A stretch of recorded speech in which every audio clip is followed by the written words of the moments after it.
Well, the next thing I'm doing here is putting carpet in the cab. Holy moly, Rob, what are you doing? Carpet in a rat rod? Yeah, I want carpet. I put some underlay here at the moment. I'm going to put some black carpet over that. And once that's done, I'm going to put the shifter in, the handbrake in, put my seats in, and I'm not pulling them out again. That's it.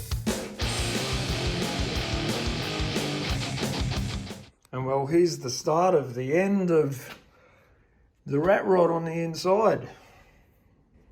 Nah, it'll still be a rat rod. I mean, it's got this cruddy dash and there'll be some other bits and pieces to remind you that it is a rat rod, and you will see it on the inside. But what I've got here is some unbacked carpet. I'm just going to cut this into size that I want. Then I'm just going to glue it over the top of the underfelt. Push it in to all the funny little shapes I've got going on around the shifter and in the wheel well.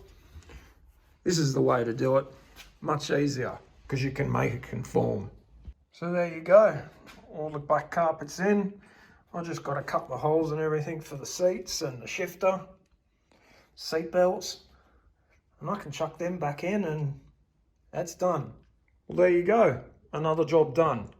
All I've got to do now is run these wires down through the carpet, through the seats, and back to the wiper motor, and hook up that inhibitor switch again. And I can also put the cable on here to go to the gearbox. The thing will shift. I even had some old original 1934 carpet edges, or I don't even know what they're called, but I've decided to use them too. They're all worn. You know what, I like that. That's cool. And another thing I've been doing, I've been making this contraption all afternoon. It's just a whole heap of bends, as you can see here, a little bit of a flat piece. I mean, that's my template, but it does get welded on here. And it's shaped like this. It's got a return on it on the inside. And what's it for? Well, I'll show you. And it goes here on top of the door here. You might be able to see it now. It's on an angle here, or a weird shape, so that it marries up with this side of the door. That looks straight, but it's not. It goes uphill. So it goes, that's what you call it, it goes uphill. So from here, comes downhill, straightens out a little bit, and then goes back up a hill again. And that'll let me put one of these things, a felt thing here, and that'll go on the inside of that so that the glass doesn't rattle around. That'll all get trimmed up, and there'll be a trim panel on there as well. So I've finished tigging up the top door trim here on the left hand side as well. I just wanted to add something that using this 1.6 wire here was just too difficult, and I found it easier to take out some of my MIG wire. That's 0.6, that's 0.6. I turned the machine down to 21, which is pretty low, and then it welded up fine. I'll let that sit overnight because it's too late to use the grinder now, and I'll grind this up in the morning and chuck it on. All I've got to do now is put these door cards on and figure out how I'm going to trim the roof here. And there's also some finishing up on the dash here to do. And another thing I've been doing in the trim today is just putting some inner door handles on.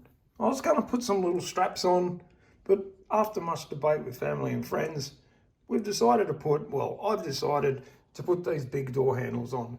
It'll give you something to lean on, and they're pretty chunky to grab and shut as well. So I've been a little bit busy again. I've made myself some kick panels there out of MDF. I've also got another one here, and I'm in the process of making some door trims. Just made them out of cardboard, and then put it on a sheet of MDF. There's another sheet there. Oh, and there you are, a door card. I just got to connect it to this top piece that I made earlier, and I've got to get some black trim on that. So with the door cards all done and my kick panels all finished, all I've got to do now is trim them up. I'll glue some 3mm foam onto them, and then also glue some black vinyl onto it. So there's one kick panel done. And there it is installed. It sits in there nice and tight, so I don't have to put any screws to hold it in. It'll just sit there. It won't fall out, no way. Time to get the other side done. And now that the left side's trimmed as well, I've thrown that in too. Looking good. And well, there's the right-hand door trim finished as well. I know it's boring and I've got to paint that, and there's a little surround that goes around the inner door handle. But I'll get to that another time. Time to get this left-hand door trim done. And well, there you go. There's the left-hand one. So for the moment, this trim's somewhat finished. I've got to get into the back here and do all in there, and there's still a roof lining to do as well.